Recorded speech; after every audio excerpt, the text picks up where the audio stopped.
Welcome to another session of dentistry and more. Today's discussion is the continuation of question paper for oral medicine and radiology. So the topics discussed will be vesiculobullous lesions as well as the orofacial pigmentation disorders.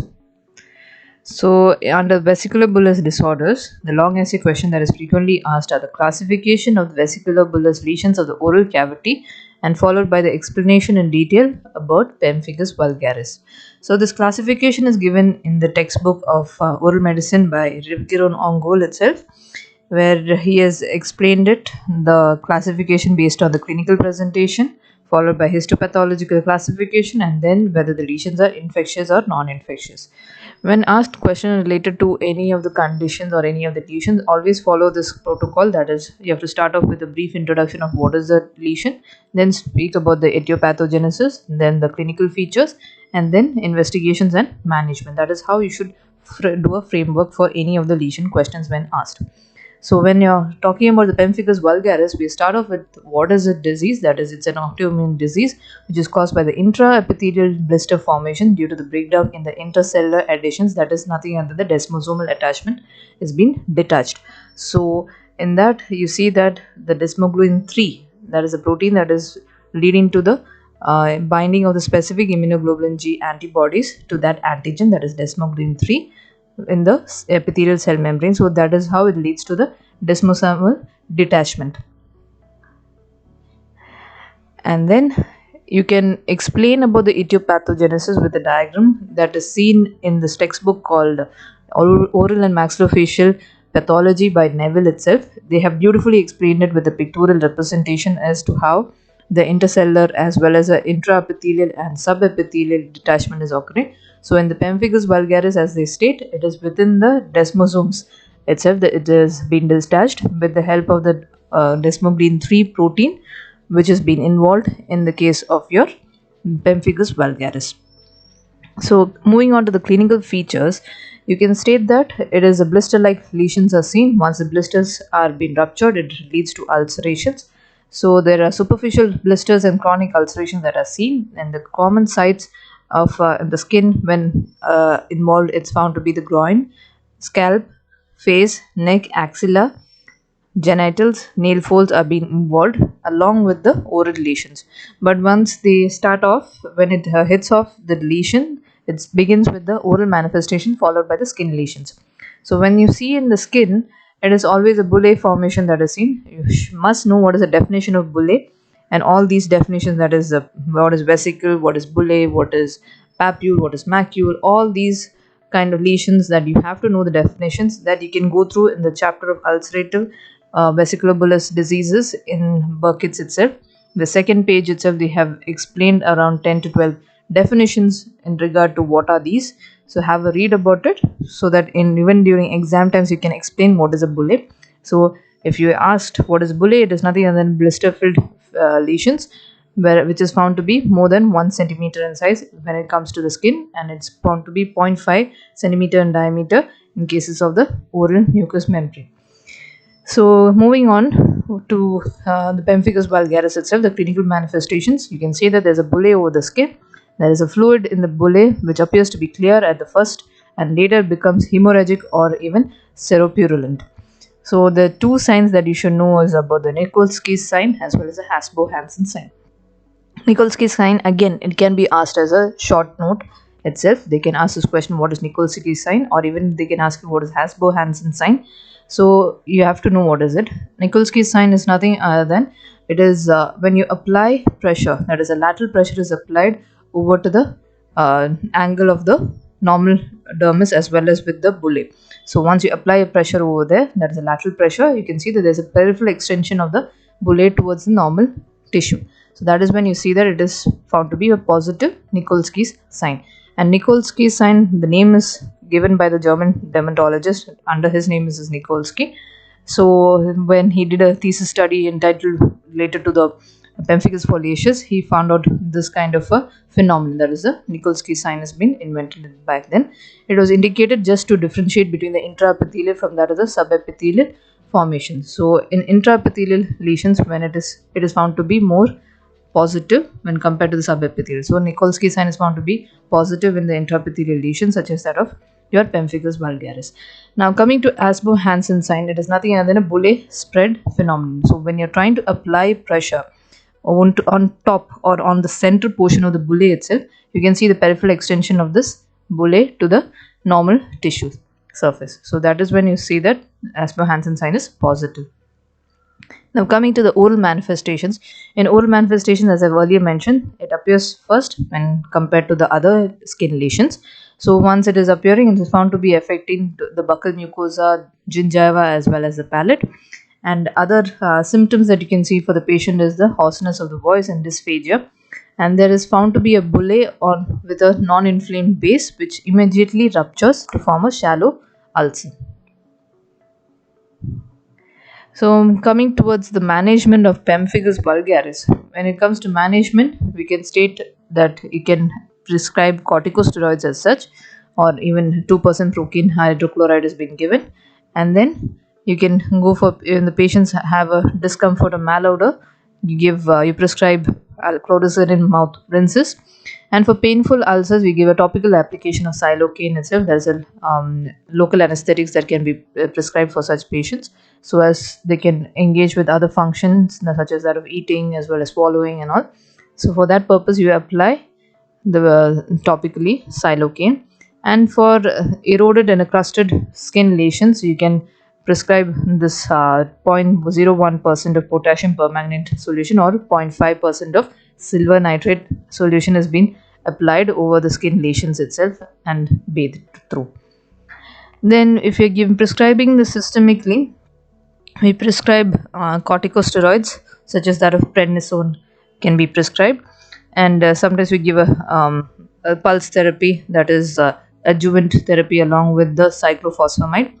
And there's something called as plasmapheresis, wherein you try to remove the plasma or separate the plasma from the blood itself, wherein the plasma contains a lot of antibodies. So these autoantibodies that are found in the Pemphigus vulgaris is removed from the blood itself, and then they are being treated with other substitutes such as that of albumin. And then you give even there are some procedures called as a photopheresis, wherein in photopheresis it's nothing other than a procedure wherein it involves the photoinactivation of the peripheral blood cells along with a substitute, that is the 8-methoxypsorelin, in presence of the ultraviolet A radiation, so that there is remission of these kind of expression of these autoantibodies. So that is in order to avoid these autoantibodies being formed, that is why we go through these procedures such as that of plasmapheresis and well as the photopheresis. There are certain other immunosuppressant agents such as that of mycophenolate mofetil. You can prescribe those, and if you want to go through what are the indications and what are their mechanism of action, you can go through this textbook in Burkitt's itself, Oral Medicine, in the chapter Transplantation Medicine. In that they have enlightened about what is this immunomodulators and what are the immunosuppressive agents such as prescribed here, that is the azathioprine and the mycophenolate mofetil. These are found to be an antimetabolites. What are their indications and contraindications, all that has been enlisted in the tabulated form in this chapter, so you can refer that. Now moving on to the short notes. In erythema multiforme, when asked, you have to answer what is erythema multiforme. That is, it is an acute reactive self-limiting disorder, mucocutaneous disorder, where it causes a blistering as well as ulcerations over the skin and the mucous membrane. It is found to be associated with the herpes simplex virus 1 and 2 infections, and these lesions appear within 2 to 3 days on the onset of the disease, and the common sites are found to be near the sun exposed areas or due to any irritation or trauma. And the clinical manifestation that you see in erythema multiforme, that is a classic feature when asked, is the target lesion or the bull's eye lesion. Sometimes they might ask you in short note again. That's why I've highlighted in red what are these target lesions or the bull's eye lesions. Some of the times when I've always gone through the question answer sessions, that time I've noticed is that most of the students, they write target lesions as a radiology topic, that is like a focal spot related to that. But please remember, target lesions are nothing other than a classical appearance that you see in erythema multiforme itself. These are nothing other than the bull's eye, or the name is a bull's eye lesion. Why is it called bull's eye lesion? Is nothing other than like how you have a dartboard, or in archeries you see the dartboards. So in that you always try to target over to the center point. So that is what, similar to that is what it's called as a bull's eye. So here what you can see the appearance is that there is an erythematous macules or papules which are found to be in a ring pattern. As you can observe here itself, there is a bullae in the center portion followed by an erythematous macules or in a concentric ring pattern. So this is what is called as a bullseye lesion or the target lesion. So remember, once asked, you must say that in which condition do you see target lesion. It's nothing other than the erythema multiforme. So these are found to be around, the lesions are found to be around 2 centimeters in diameter, which later resolves in about 3 to 5 weeks. Once you see around the vermilion border of the lips, the labial mucosa, you can notice that it's found to be, there is sometimes crustaceans also can be observed once it's in the healing phase. Then the management of erythema multiforme, as you know, it is related to HSV virus. So you have to give antivirals, that is such as that of oral acyclovir has been given, and also along with that we prescribe certain topical steroids also. So in recurrent erythema multiforme, we prescribe valacyclovir or famciclovir. You can see that the dosage that is being given for valacyclovir is a 500 to 1000 milligram per day, and famciclovir is 125 to 250 milligram per day. And in severe recurrent erythematous multiforme cases, we prescribe immunosuppressive agents such as that of mycophenolate mofetil and azathioprine, dapsone, and antimalarials. Moving forward to the next chapter, that is the orofacial pigmentation disorders. The short disease that can be asked in this is the oral mucosal pigmentation. Once the question of oral mucosal pigmentation is given, you have to speak about the endogenous pigmentation as well as the exogenous pigmentation. These tabulated form is seen in the textbook of Burkitt's Oral Medicine itself. You can go through the chapter pigmented lesions of the oral cavity.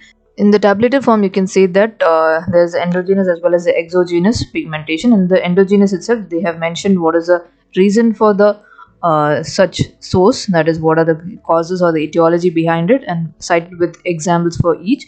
So you can go through it.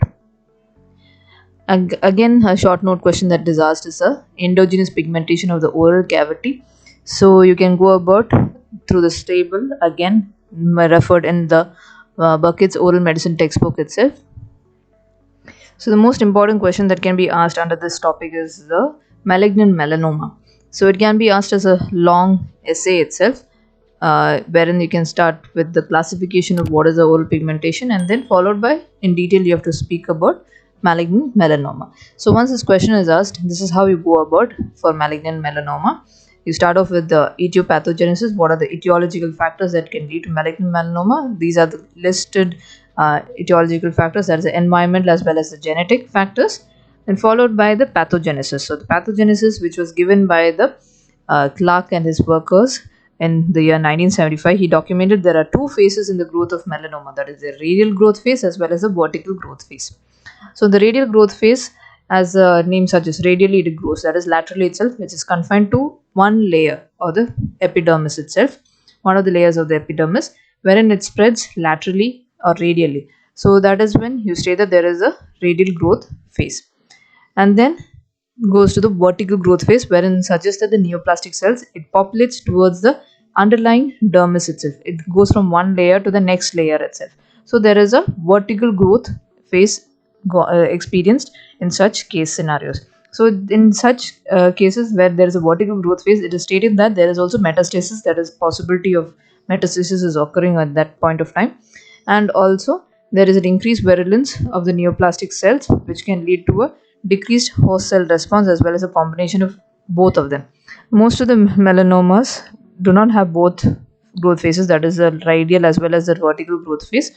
And in nodular, specifically in one type of the malignant melanoma, that is a nodular melanoma, it is found to be existing with the vertical growth phase itself. So moving on to the types or the classification for the clinical manifestation that are seen in the cutaneous melanoma. These are the types that has been observed. That is a superficial, then a spreading melanoma. Then you have the nodular melanoma, lentigo maligna, melanoma, which is other name is called as a Hutchinson's freckle, and the acral lentiginous melanoma. So to explain what are the types, the main types out of this, start off with the superficial spreading melanoma, which is the most common one. As you can see the picture itself, it is found to be a black or brown kind of a tarnished kind of a lesion, which is found to be occurring on the skin of the head and neck. You have the chest and abdomen and the extremities also involved, and most of the cases scenario, it is found to be a radial growth phase which can last for several years, and then it can go through the phase of a vertical growth phase itself, which can increase its size, change the color itself, and also it can lead to nodular formations too. So it represents around 65% of the cutaneous melanomas are found to be the superficial spreading melanomas. Now moving on, next type is the nodular melanoma, which comprises around 13% itself, and clinically it is not recognizable the radial growth, but it's more involved in the vertical growth phase itself, wherein it involves the deep dermis itself, and it's found to be a nodular growth. And what is a nodule? You have to read it from the textbook again, Burkitt's oral medicine textbook itself. We have explained what is a nodule, and in that you can state that it's found to be nodular melanoma is found to be a sharply delineated nodule with varying degrees of pigmentation. It can be pinkish in color or blackish in color, and there is kind of a predilection for the skin of the back and head and neck region. Next type is the lentigo maligna melanoma, which comprises 10% of it, and in that radial growth phase is what is seen in the lentigo maligna. It's found to be a macular kind of a lesions that are found to be spreading radial in the radial growth phase itself, and it's found to be commonly seen at the late age groups, that is the around 70 years of age, and it's found to be not only occurring on the skin as well as it occurs in the eye and the mucous membrane too. Moving on, next is the aggressive type of malignant melanoma, that is the acral lentiginous melanomas. It's found to be occurring around the palms, soles, toes, and the fingers. It is found most commonly around the black and the Asian skin, and it is presented as a macular lentiginous pigmented areas around a nodule. And once it is found to be involving the nail bed, it's called as a sublingual melanomas, and it can also lead to erosions and ulceration over the skin. The most common important rule that you must state is the ABCDE rule in malignant melanoma. It is a clinical criteria diagnosis for how to say that it is a malignant melanoma. So each letter, that is A, B, C, D, E, what it means. A meaning the asymmetry. So there is a one half does not match with the other half, whereas the B stands for the border irregularity, wherein there is an ill-defined borders. It is found to be ragged or the blurred notched borders are seen. Then C stands for the color irregularity, that is the pigmentation is not uniform. It can vary the color, that is it can be brown, black, tan, red, white, and blue in color when in cases of melanoma. Whereas D stands for diameter. When there is a growth that is more than 6 millimeters in diameter, it states that there is a significant sign of malignant melanoma. E stands for elevation, that is it can be a raised surface or a nodular kind of a growth that can be seen in cases of malignant melanoma. So you should know this A, B, C, D, E rule. Moving on to the oral manifestations, the primary oral melanoma is found to be twice common in men as in women, and it's found to be the mean age of 55 years of age. And the site predilection that is seen for oral manifestations in malignant melanoma is the palate, maxillary, gingiva, then the alveolar ridge. Also, it can involve the buccal mucosa, the mandibular gingiva, then the tongue, lips, and the floor of the mouth. It is found to be deeply pigmented areas, and it tends to increase in its size. Once it is increasing in size, that is when you have to determine whether, or by going through certain investigations, that is by taking a biopsy and then confirming with the histopath features itself. Then you can state that in the amylonotic melanoma, it accounts for around 5 to 35% of the whole of oral melanoma. So it appears as a white mucosa colored, or it can be red colored. So the oral manifestation types that you can see is the superficial spreading, acral lentiginous, and the nodular kind of malignant melanomas. So this is a presentation of a maxillary gingiva and the palatal region, wherein the alveolar mucosa also been involved. You can see that it's an exophytic growth or a nodular kind of a growth that is seen to be spreading across the buccal region also, that you can see here. The buccal gingiva is also involved in this. So this is when you can state that it is a malignant melanoma. And also, after the investigations, or if once you try to excise the lesion, there's some staging or the Clark's level or the Breslow's depth that has been involved. So it is nothing other than the depth of invasion of the lesion itself. So the certain you have certain layers, that is the epidermis, the dermis, and the fatty tissue itself. So each levels are being designated as to how much invasion is occurring. So that is, Clark's classification is based on the levels of invasion. That is, there are 5 levels. The level 1, when it involves just the epidermis. Level 2, it just involves the level 3, it expands only till the papillary dermis and does not get penetrated towards the reticular dermis. Then the level 4, you have the invasion towards the reticular dermis alone with not compromising the subcutaneous tissue. Then the level 5, you have involvement of the subcutaneous tissue along with the reticular dermis.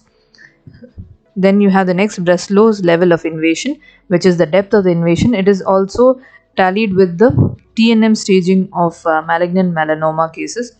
You can notify the TNM staging of malignant melanoma also in cases of investigation purpose. So in that, the T part, that tumor size or the tumor depth of the lesion can be Breslow's level itself. It is simultaneously coinciding with it. That is, if it is less than 1 millimeters, it is a T1. Then T2 is found to be 1 to 4 millimeters in depth, and then more than 4 millimeters, you can go for T3. So the depth of the invasion is how it is being classified for Breslow's level of invasion. Moving on to the investigations. For lymph node metastasis, you identify through the lymphoscintigraphy as well as the radioactive tracers have been involved in it to state that whether there's any metastasis to the regional lymph nodes itself. And also to state that, or to confirm your diagnosis, we go through certain tumor markers, proteins such as that of S100, then you have vimentin and HMB45, which is found to be confirmation diagnosis of for melanomas. And recently they have found certain enzymes and factors such as that of the microphthalmic transcription factor, tyrosinase. Then the melano A immunostains have been enlightened or highlighted with the melanocytic infiltrations. So followed by the next is the differential diagnosis. The differential diagnosis, you can enlist all these conditions, that is seborrheic keratosis, then you have the traumatized nevus, or then you have the pigmented basal cell carcinoma, lentigo, blue nevus, angiokeratoma, traumatic hematoma, then the hemangiomas, as well as dermatofibroma, pigmented actinic keratosis. These are the differential diagnoses that you can enlighten about in case of malignant melanoma. Moving on to the management of malignant melanoma. Basic protocol for malignant melanoma is nothing other than the surgical excision itself, along with, if it is associated with the metastasis towards the regional lymph nodes, you have to go for a dissection of the regional lymph node. And then based on the size, that is, if the tumors are found to be greater than 0.75 millimeters and is also involved or located with barns. Barns is nothing other than the shorter form of back, arm, neck, and scalp. If those are also involved, we have to resect those. Then you have also treatment, that is adjuvant treatment, that is a chemotherapy, immunotherapy, along with radiotherapy itself for cutaneous melanoma management. As I've earlier mentioned, the same protocol, that is, you have to go through the surgical excision followed by the lymph nodes. If involved, you have to go for a resection of the lymph nodes, as well as the jaw resection is also being done. Thank you for your patient listening. This session will be continuing for the next